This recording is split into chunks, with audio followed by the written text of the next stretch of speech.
ኪንግ ቮን ከሞተ በኋላ የተለያዩ የኦብሎክ ጠላቶች እንደልባቸው ሆነዋል። ለምሳሌ ሊልቲም ሶሻል ሚዲያ ላይ ኪንግ ቮንን መሳደብ የጀመረ ሲሆን ከ5 ዓመት በፊት የነበረው ጸብም እንደገና እየተነሳ ነው። በዛሬው ቪዲዮ ፊልም ስለሚመስለው የስትሪት ጦርነት እናወራለን። 6000 ሰብስክራይበር እንድንገባ ሁላችሁም ሰብስክራይብ አድርጉ፣ እንዲሁም ላይክ እንዳይረሳ።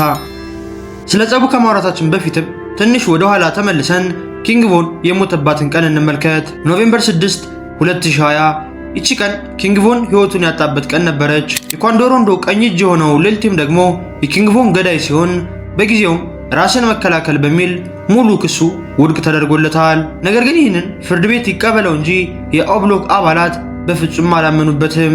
ላለፉት ዓመታትም ይህ ነገር መነጋገሪያ የነበረ ሲሆን ኤንቢኤ ያንግቦይ እንኳን በሙዚቃዎቹ ኦብሎኮችን ይሳደብ ነበር። ሊልቲምም ከያንግቦይ ጎን ቆሞ ራሱን ያስከበረ ሲሆን ኦብሎክ ግን ሁሉን ነገር ከሩቅ እየተመለከተች ዝም ብላ ተቀምጣለች። በዚህ ሳምንት የተፈጠረው ነገርም ኦብሎኮችን ያስቆጣና እርምጃ እንዲወስዱም የገፋፋ ነበር። ኪንግ ቮን ቺካጎ የሚገኝ ተራ ራፐር አልነበረም። ኪንግ ቮን ብዙዎች የሚፈሩት ትክክለኛ የስትሪት ጋንግስተር ነበር። ቺፍኪፍን እያየ ያደገው ኪንግ ቮን የራሱን ስታይል ይዞ የመጣ ሲሆን ገና በኢንዱስትሪው ሳይታወቅ በፊትም የተለያዩ ወንጀሎችን የሰራ ሲሆን ከ11 በላይ ሰዎችንም ሕይወት አጥፍቷል። ከቆይታ በኋላ የኪንግ ቮን ሕይወት ሲያልፍ የኦብሎክ ክብር የቀነሰ ሲሆን ብዙ ራፐሮችም እየናቋቸው መጡ። ድሮ ገና ኦብሎክ ተብሎ ሲጠራ የሚፈሩ ራፐሮችም በአሁኑ ሰዓት ቲክቶክ ላይ ኪንግ ቮንን መሳደብ ጀምረዋል። ለዚህ ምክንያቱም ኤንቢኤ ያንግቦይ ሲሆን ከወራት በፊትም ዜሮ አይኪው ፍሪስታይል የተሰኘ ዘፈን አውጥቶ ነበር። በዚህ ዘፈንም ብዙ ራፐሮችን ዲስ ያደረገ ሲሆን ኪንግ ቮንንም በትንሹ ነክቶታል። ሊልቲምም ይህንን ዘፈን ተጠቅሞ ቲክቶክ ቪዲዮ የሰራ ሲሆን ኪንግ ቮንን በመግደሉ እንደሚኮራም ተናግሯል።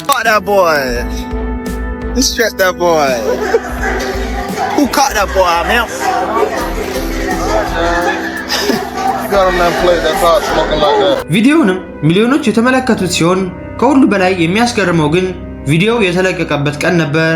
ሊልቲም ይህንን ቪዲዮ የለቀቀው ኖቬምበር 6 ሲሆን ይችም ቀን ማለት የኪንግ ቮን ህይወት ያለፈችባት ናት። ሊልቲምም ከ5 ዓመት በኋላ ጠብቆ በኪንግ ቮን የቀለደበት ሲሆን የኦብሎክ አባላትም ይህንን በዝምታ አላለፉም። ሊልቲም ይህንን ቪዲዮ የሰራው ሆን ብሎ የኪንግ ቮን አድናቂዎች ላይ ለመቀለድ ሲሆን ነገር ግን ባላሰበው ሁኔታ የኦብሎክ አባላት ምላሽ ይሰጡታል። ሞና አይክ የተሰኘው የታወቀው የኦብሎክ አባልም ወዲያው መልስ የሰጠ ሲሆን ይህንን ዲስሪስፔክትም በዝምታ እንደማያልፉት ለሊልቲም ነግሮታል። አይክም ሊልቲም ይህንን ቪዲዮ የሰራው በኪንግ ቮን ስም ታዋቂ ለመሆንና ስሙ እንዳይረሳ ነው ያለ ሲሆን ከኤንቢኤ ያንግቦይ ስር ሁሌ የሚታየውም ከኦብሎክ የሚመጣበትን በቀል ፈርቶ ነው ብሎ ጨምሮ ተናግሯል። አይክም አንድ ኢንተርቪው ላይ ቀርቦ እያለ ሊልቲም ትክክለኛ ጋንግስተር እንዳልሆነ የተናገረ ሲሆን ኪንግ ቮንን ከገደለው በኋላም እያሳየ ያለው ባህሪ አንድ ቀን ዋጋ ያስከፍለዋል ብሏል።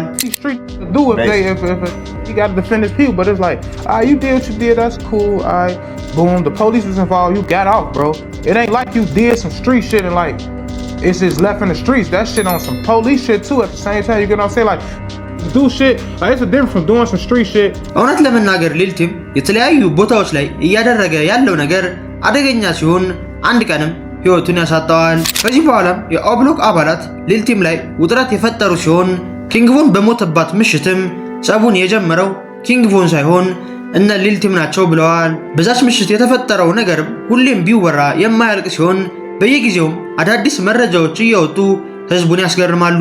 ያኔ የተፈጠረው ነገርም ተራ ጸብ ወይንም ድንገተኛ አለመግባባት ሳይሆን ለዓመታት ታፍኖ የቆየ ቂም ፈንድቶ ነበር የወጣው። ኪንግ ቮንና ጓደኞቹ ኳንዶ ሮንዶን ሲመለከቱት ተከትለውት ሄዱና መኪናቸውን አቁመው ወረዱ። በጊዜውም ውጥረት የተፈጠረ ሲሆን በቦታው የነበሩ ሰዎችም ኪንግ ቮንን ሲመለከቱት በጣም ደንግጠው ነበር። ኪንግ ቮን እንደነዚህ አይነት ሁኔታዎች ላይ ወደ ኋላ የማይል ሲሆን በተደጋጋሚም ብዙ ሰዎች ጋር ተጣልተዋል። ሊልቲም ደግሞ ምንም አይነት የስትሪት ታሪክ የሌለው ሲሆን የሚታወቀው እንኳን የኳንዶ ሮንዶ ጓደኛ በመባል ነው። በጊዜውም ሊልቲም መሳሪያ ይዞ ስለነበር ወዲያው ኪንግ ቮን ላይ የተኮሰበት ሲሆን ይህንንም ያደረገው በድንጋጤ ነበር። ከዚህ በኋላም ሊልቲም ዓለማችን ላይ የሚገኘውን አደገኛ ጋንግስተር የገደለ ሲሆን በዚህም በጣም ፈርቶ ነበር። ብዙዎች እንዳሉት ከሆነ ሊልቲም ኪንግ ቮን ከሞተ በኋላ ለወራት ያክል ያንግቦይ ቤት ውስጥ ነበር የኖረው። ይህንንም ያደረገው ኦብሎኮቹን ፈርቶ ሲሆን ነገሩ እንደቀዘቀዘ ሲያውቅና የኦብሎክን ዝምታ ሲመለከት ግን እንደገና የኪንግ ቮንን ስም እያነሳ መቀለድ ጀመረ። የኦብሎክ አባላት የኪንግ ቮንን ደም መበቀል የሚፈልጉት በትክክለኛ ጌንግስተር እንጂ በሕፃን አይደለም። ሊልቲም ያኔ በድንጋጤ ሽጉጥ ተኮሰ እንጂ ምንም ነገር የማያውቅ ሰው ነው።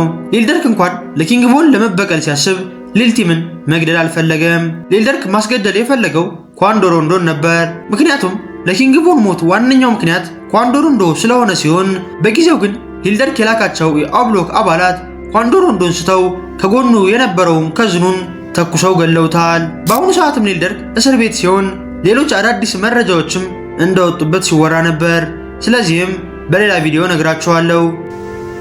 ወደ ሊልቲም ስንመለስ በአሁኑ ሰዓት መነጋገሪያ ለመሆንና የኪንግ ቮን ገዳይ በሚል የተለያዩ ክብሮችን ለማግኘት ሶሻል ሚዲያ ላይ እየወጣ በኪንግ ቮን የሚቀልድ ሲሆን ይህም ብዙ የኦቲኤፍ አባላትን አስቆጥቷል። ኤንቢኤ ያንግቦይም ለዚህ ቢፍ ዋነኛ ሰው ሲሆን ኳንዶሮንዶና ሊልቲምም የሚተማመኑት በያንግቦይ ነው። ስለ ያንግቦይ ስናወራ ብቻውን ሆኖ ከብዙ ራፐሮች ጋር ቢፍ ውስጥ ቢገባም ሁሌም ግን አሸናፊ ሆኖ ነው የሚወጣው። ይህ የሚሆነበት ምክንያት ትክክለኛ ጌንግስተር ስለሆነና ከሕፃንነቱ ጀምሮ ፍርሃትን አይቶ ስላላደገ ሲሆን ያኔም ሊልቲም ኪንግ ቮንን እንደገደለው ሲሰማ በጣም ተደስተዋል። ኤንቢኤ ያንግቦይ ሙሉ የቺካጎ ራፐሮች ጋር ጸብ ውስጥ የገባ ሲሆን በጊዜውም የኪንግ ቮንን ሞት መሰረት አድርጎ እነ ሊልደርክን ዲስ ያደረጋቸው ነበር። ሊልቲም በቅርብ ዓመታት የታወቀ ራፐር ሲሆን ብዙዎች ያወቁት እንኳን ኪንግ ቮንን ከገደለ በኋላ ነው። አሁን ግን ራሱን እንደ አደገኛ ጌንግስተር የሚያይ ሲሆን ከያንግቦይ ጎንም ሁሌም አይጠፋም። ከያንግቦይ ጎን መሆንም አደገኛ ለመባልና እውቅና ለማግኘት ቢጠቅምም እንኳን ጉዳቱ ግን በጣም ከፍተኛ ነው። ያንግቦይ የተለያዩ የአሜሪካ ከተሞች ላይ በነፃነት መንቀሳቀስ የማይችል ሲሆን ለምሳሌ እንኳን ቺካጎ የነበረው ኮንሰርቱ እንደተሰረዘ ሲወራ ነበር። በጊዜውም ያንግቦይ ቺካጎ ኮንሰርት አቀርባለሁ ብሎ ሲናገር እስር ቤት ያሉት እነ YNW ሜሊ እና ሊልደርክ እንኳን ለኦብሎክ ሜምበሮች መልእክት ያስተላለፉ ሲሆን ያንግቦይ ቺካጎ ከገባም ከተማዋን በጥይት ናዳ አምሷት ብለዋቸዋል። ለዚህም እንዲዘጋጁ በሚል ሜምፊስ ያሉት እነ ቢግ ሰርቲን የመሳሰሉ ራፐሮች የመሳሪያ አቅርቦት ለኦብሎክ አድርገው ነበር። ይህንን ከሩቅ ሲመለከቱ የነበሩት ኮንሰርት አዘጋጆችም የቺካጎን ኮንሰርት የሰረዙ ሲሆን በጊዜው ግን ያንግቦይ ቺካጎ ገብቶ ቢሆን ኖሮ በሰላም እንደማይወጣ ብዙዎች ሲያወሩ ነበር። በአሁኑ ሰዓት የኦብሎክ አባላት ዋና ዋና የሚባሉትን እነ ሊልደርክንና ኪንግ ቮንን ያጧቸው ሲሆን ውሳኔ ለመወሰንም ብዙ ጊዜ ይቸገራሉ። ሊልቲምም የኦብሎክን መቀሳቀስ በመመልከቱ ነው ቲክቶክ ላይ ወጥቶ በግልጽ ኪንግ ቮንን የተሳደበው። ነገር ግን የኦብሎክ አባላት ሶሻል ሚዲያ ላይ ዛቻ ያስተላለፉ ሲሆን ሊልቲምንም አርፈ ካልተቀመጥ በአጭር ጊዜ ውስጥ እናጠፋለን ብለውታል። ይህንን ያሉትም ሊልቲምን ለማስፈራራት እንጂ ሕፃን ጋር መነካካት ፈልገው አይደለም። እውነት ለመናገርም የኦብሎክ አባላት ሊልቲምን ቢያገኙት ሊደበድቡት ይችላሉ እንጂ እሱን ገለው ሕይወታቸውን አደጋ ላይ መጣል አይፈልጉም።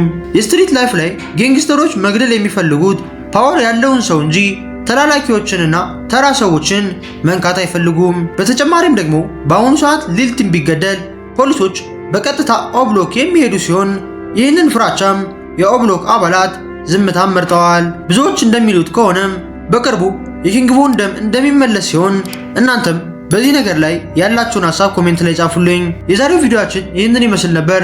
በቀጣይ ቪዲዮ እስከምንገናኝ ሰላም ሁኑ።